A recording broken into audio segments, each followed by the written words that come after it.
दंडवत महाराज जी। महाराज जी, कुछ दिन पहले ही ब्रह्मचर्य लिया है, इस पर आगे उन्नति के लिए आपका आशीर्वाद चाहिए था। सबसे पहली बात ब्रह्मचारी को ये है कि किसी भी तरह से शास्त्र आज्ञा का उल्लंघन ना होने पाए किसी भी क्षेत्र पे।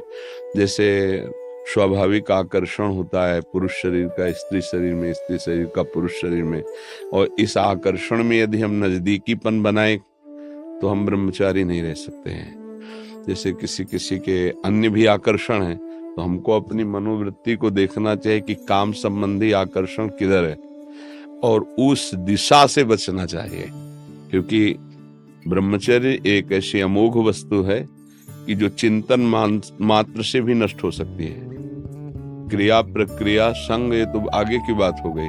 जैसे हम गाढ़ काम चिंतन में हो गए, हमारे अंदर एक मनोवाह नाड़ी है, वो नाड़ी मथानी समझिए। जैसे दूध को जमा कर दही किया गया और दही का जब मंथन किया गया तो उसे मक्खन घी निकलता है। ऐसे पूरे शरीर में, इस पांच भौतिक देह में कहीं भी देख लो, जैसे पित्त की थैली है और ऐसे कहीं वीर की थैली नहीं है। ब्रह्मचर्य जो वीर है उसकी कहीं थैली नहीं है। वो पूरे रक्त को वो मनोवाह नाड़ी मथानी की तरह चिंतन से, जब आपका कामोत्तेजित चिंतन हुआ तो मंथन कर देगी। अब मंथन कर दिया तो फिर लघु शंका में, स्वप्न दोष में किसी न किसी तरह वो निकल जाए।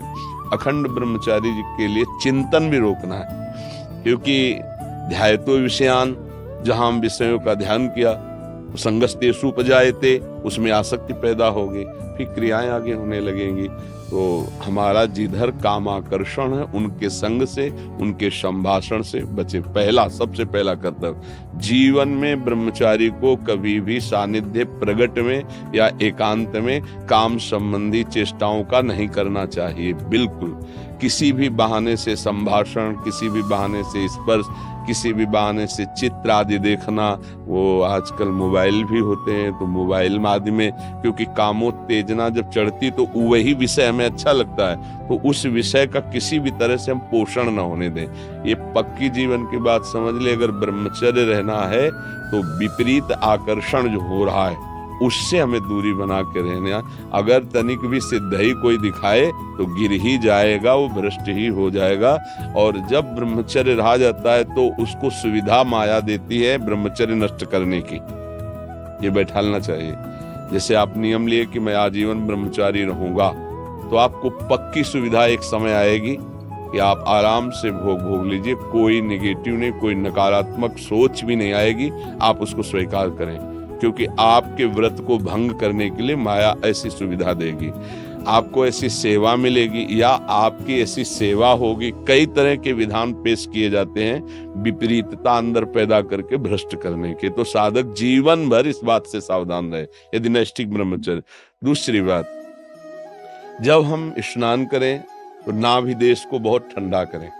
ठंडे जल से नाभि देश में, यहाँ से जल को कई बार ऐसे डालें। और कभी भी किसी भी तरह से हम उन इंद्रियों को किसी भी तरह से ना छेड़ें जिनसे हमारा ब्रह्मचर्य नष्ट होता है। वो पवित्रता के लिए स्नान शौच आदि के अलावा हम उन इंद्रियों का स्पर्श भी ना करें, उन इंद्रियों को किसी तरह उत्तेजित ना करें, ये पक्का ध्यान रखें। तीसरी बात, भोजन इतना पाएं जो सुपाच्य हो और शौच पूरी साफ हो जाए। अगर कब्ज रहेगा तो फिर हमारा ब्रह्मचर्य नष्ट होने की संभावना रहती है। जिसकी बहुत कब्जियत बनी रहती है, तो ब्रह्मचर्य क्या है, घी समझो। वो उसको उचित आहार विहार से संयम में किया जाता है। और ब्रह्मचर्य को पुष्ट रखने के लिए कम से कम 48 मिनट बिना हिले डुले पद्मासन और सिद्धासन का अभ्यास करना चाहिए। मेरुदंड सीधी करके पद्मासन लगाना जानते हो, सिद्धासन लगाना जानते हो?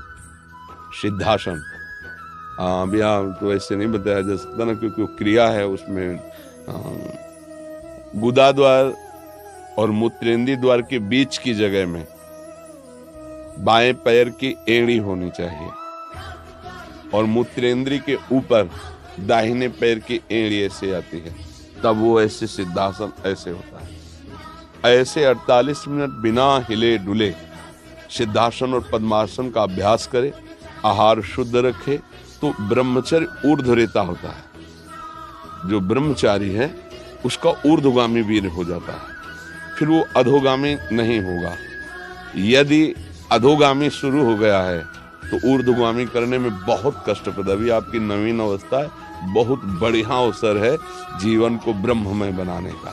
तो खान पान में खटाई, अधिक मिठाई, वो पदार्थ जो कब्ज बना दे, गरिष्ठ हैं, उनका त्याग। ब्रह्मचारी का मतलब एक बीमार अवस्था वाले का जैसा भोजन है, जितने से हमारे प्राणों का पोषण हो जाए, सात्विक भोजन।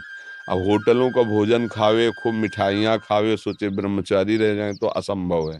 हाँ, मीठा आदि कभी थोड़ा लघु मात्रा में, खटाई तो बिल्कुल त्याज्य है, बासी अन्न त्याज्य है, अपवित्र स्थिति में बनाए गए अन्न का त्याग है। तब हमारा विचार शुद्ध होगा, तब सच्चा ब्रह्मचर्य है हर इंद्री का। वाणी का ब्रह्मचर्य व्यर्थ का बकवास नहीं, भगवत चिंतन, हितकर मधुकर वाणी। नेत्रेंद्री का ब्रह्मचर्य, सब में भगवत भाव देखना, कहीं कोई काम आदि की चेष्टा को ना देखना। श्रवणेंद्री का भगवत चर्चा सुनना, शास्त्र चर्चा सुनना, व्यर्थ की बातें ना सुनना। ऐसे हर इंद्री का ब्रह्मचर्य हो जाएगा तो ब्रह्मचर्य का मतलब ब्रह्म में ही स्थित महापुरुष। सच्चा ब्रह्मचर्य का स्वरूप है ब्रह्म में स्थित महापुरुष, तो वहां पहुंचा देगा। ब्रह्मचर्य बहुत आवश्यक है, सबको आवश्यक है। गृहस्थ में उचित ब्रह्मचर्य है, विरक्त में नैष्ठिक ब्रह्मचर्य है, आजीवन ब्रह्मचर्य। जो ब्रह्मचर्य का महत्व नहीं रखते हैं उनका जीवन कूड़ा हो जाता है, उत्साहहीन, और कई तरह के ऐसे महान दोष उत्पन्न हो जाते हैं ब्रह्मचर्य की हानि से। तो ब्रह्मचर्य की हानि ना होने पाए ऐसा आहार, और शयन करने में दाई करवट का ज्यादा प्रयोग करें, दाई करवट का। और शयन 5 घंटे से अधिक नहीं, 24 घंटे में 5 घंटे शयन पर्याप्त है। फिर आगे चल करके तो और संयम हो जाता है। अब जैसे अपने लोग 8 या 9 के बीच में शयन करते हैं, 12 बजे बैठ जाते हैं, किडनी खराब है फिर भी उसका आश्रय लेकर के, जैसे अभी ये आश्रय इसीलिए इसका लिए हुए हैं कि उस पर वजन न पड़े। नहीं, ये सब थोड़ी आवश्यकता है, सोफा और तकिया इनकी थोड़ी आवश्यकता है अपने यार। अब ऐसे बैठे तो फेल किडनी है, वो जो सेवाएं बन रही वो नहीं बन पाए। तो हर समय जब आप बैठे तो मेरुदंड सीधा, इसका ध्यान रखें, आगे नासाग्र दृष्टि रखें और सावधानी से शयन करें। शयन करते समय बड़ा खतरा है। शयन के समय हमारी इंद्रियां और मन बहुत चंचल होता है। उस समय अगर ब्रह्मचारी भगवत चिंतन करते हुए, उसको नींद से मतलब नहीं है, तन्मयता धारण करते हुए नींद में चला गया तो बच जाएगा।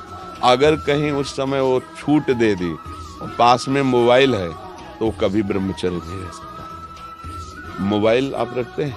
रखना तो है। सत्संग ये सब सुनते हैं? हाँ, सत्संग सुनते, पर है बहुत खतरा पास में रहने पर। क्योंकि देखो, जो शास्त्रीय पद्धति है, गोस्वामी जी कह रहे हैं, तुलसीदास जी, जो चाहे आपन कल्याणा, सुजस सुमति शुभ गति शुभ नाना, सो पर नारी लीलार गुसाई, तजो चौथी के चंद्र की नाई। जैसे चौथ के चंद्रमा को देखने के लिए कलंक बताया जाता है, ऐसे बोले माताओं बहनों की तरफ एकाकार दृष्टि करके देखोगे तो तुम्हारे अंदर दोष उत्पन्न हो जाएगा। महापुरुषों ने जो कहा है कि अगर शुभ गति चाहिए, शुभ कल्याण चाहिए, तो इनके चरणों की तरफ देखो। भाव तुम्हारा शुद्ध रहेगा, बात करनी तो ऐसे बात कर लो।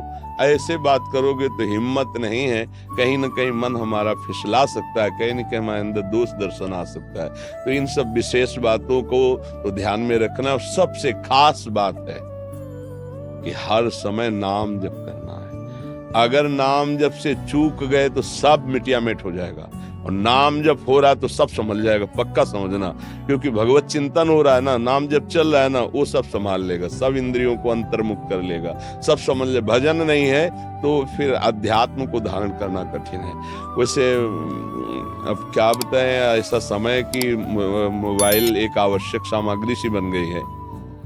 आज तक नहीं मोबाइल है, चलाना भी नहीं आता, जीवन में नहीं। जीवन में क्या, अभी तो 30-35 से तो चला है, 25-30 वर्ष से चला होगा मोबाइल। पीछे तो हमने कभी मोबाइल नाम सुना ही नहीं था। तो आधुनिकता अभी 25-30 वर्ष से इतनी बढ़ती चली गई कि जन जन के हाथ में हो गया ये।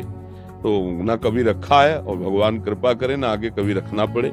कोई पर्सनल इसका प्रयोग नहीं है। जो प्रयोग समाज का है वो 2-4 लोग अपने रखते हैं, अपने करते हैं। हमें लगता है ब्रह्मचारी अगर सत्संग सुनने के लिए चिप वाला प्रयोग करे और सत्संग केवल, वो ऐसे यंत्र आते हैं ना कि जैसे चिप लगा दो सत्संग सुनते रहो, मेमोरी कार्ड। हाँ ऐसा कुछ, मतलब इसको सर्च करके हम सत्संग सुने तो कभी ऐसी बुद्धि हो जाएगी कि सर्च करके हम गलत भी देख सकते हैं। और एक बार अगर उतर गए, फिसल गए, फिर वो मतलब चढ़ पाना बहुत कठिन होता है। जैसे बालू का बांध होता है, एक बार टूट जाए फिर उसे बांधना बहुत कठिन हो जाता है। तो हमारी प्रार्थना है कि अगर आप मोबाइल रहित जीवन व्यतीत कर सके तो अच्छी बात है।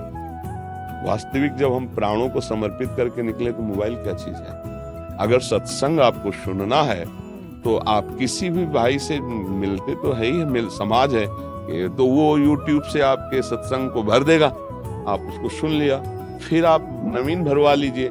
यंत्र रखिए, पर मन को संभालने के लिए अगर ये कहीं भूल से ऐसा कुछ हो गया तो फिर बहुत ही, तो हमें लगता है साधक को तो सावधान रहना चाहिए।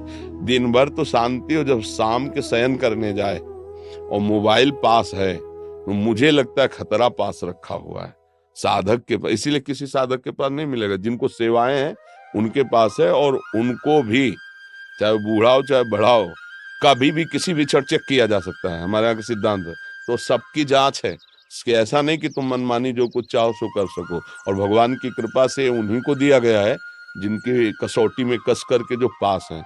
तो मुझे लगता है बच्चा, अभी तुम नवीन बच्चे हो, मोबाइल का संग त्यागो, फिर आगे बढ़ो तो बहुत अच्छे महात्मा बन जाओगे, क्योंकि अभी नवीन अवस्था है ना।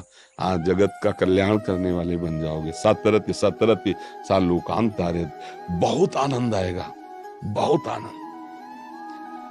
थोड़ा 10-20 वर्ष ब्रह्मचर्य रहो, फिर आप देखो कैसा आनंद आता है। कोई भी सर्दी गर्मी बरसात मान अपमान दुख सुख छू नहीं पाता। हर कष्ट को सहने की सामर्थ्य ब्रह्मचारी के अंदर होती है। तो इसलिए नाम जप करो, और जो जो कहा है इसको फिर भरवा लेना किसी चिप आदि में, दोबारा सुन लेना, क्योंकि ये YouTube में डाल देंगे, तो इसको बार बार सुनना। हाँ, ब्रह्मचर्य के लिए ये बहुत आवश्यक है कि हम कोई किसी भी तरह इंद्रिय का दुलार न करें, किसी भी तरह हम ऐसा आहार न करें, किसी भी तरह हम ऐसा व्यवहार न करें, तो हमारा ब्रह्मचर्य पुष्ट हो जाएगा।